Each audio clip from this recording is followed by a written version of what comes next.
All right. So as I mentioned, I want to dig a little bit more into Brian's reporting on the use of polygraph tests in this case. So joining me right now is George Olivo, a 22-year veteran of the FBI, a certified he looks 22. My gosh, look at this face, amazing.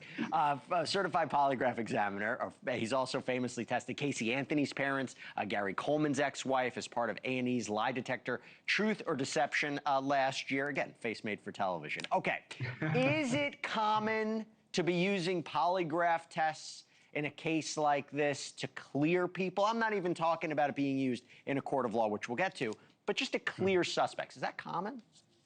It's very common to use the polygraph as an investigative tool at this stage because investigators want to know if they're going down the right road or if they're headed down a dead end. So it's a good investigative tool. You know what I'm going to ask you now. Are these reliable, right? Because my understanding is they're based off of physiological responses like heart rate, blood pressure, and you could have somebody who maybe is nervous, right? Or somebody's anxious. Doesn't mean there's deception, but I'm not the expert. You tell me, how reliable are these tests? Well, let me begin by saying that the government does not use investigative tools that fail randomly. So they've been using polygraph for a long time.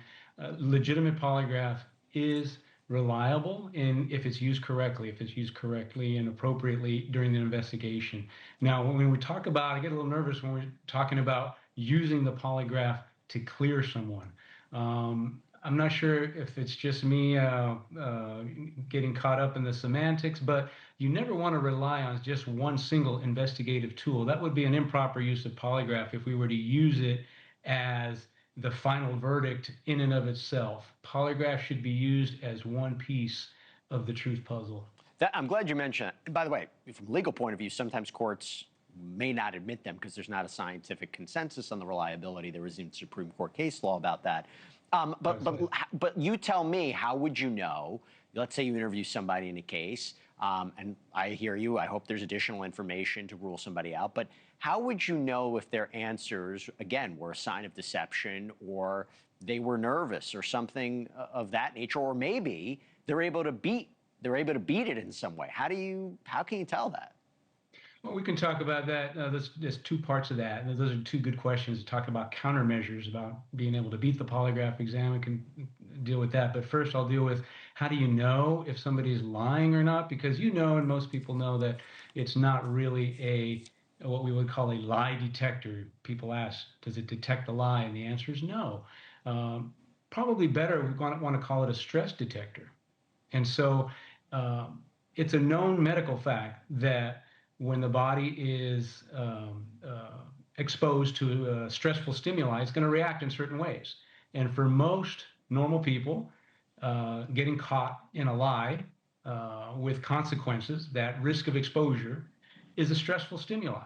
But the rub, and like you rightly pointed out, the rub is that every lie is a deception indicator, but not every stressful reaction is a lie.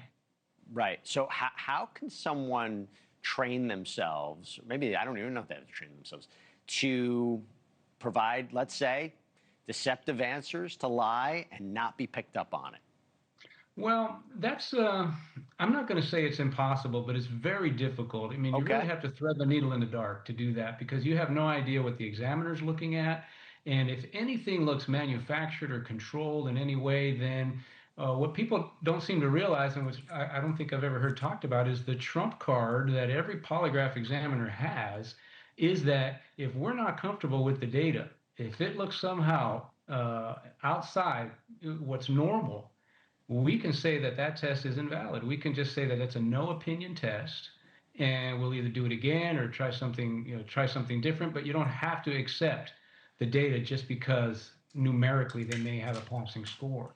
If something looks suspicious, and especially with the FBI, they're very well trained in picking up on countermeasures, then we can stop the test, or we can start over, or we can call the person out on that. And real quick, what kind of questions are they asked, and how long is a polygraph examination? Normally, a polygraph examination takes about 2 hours, maybe less. It depends if the person's more talkative.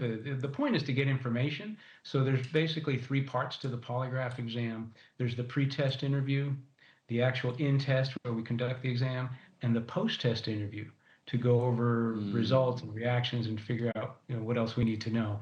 Thank you for watching. Subscribe below and download our NewsNation app right now on your phone, and you will get fact-based, unbiased news for all Americans.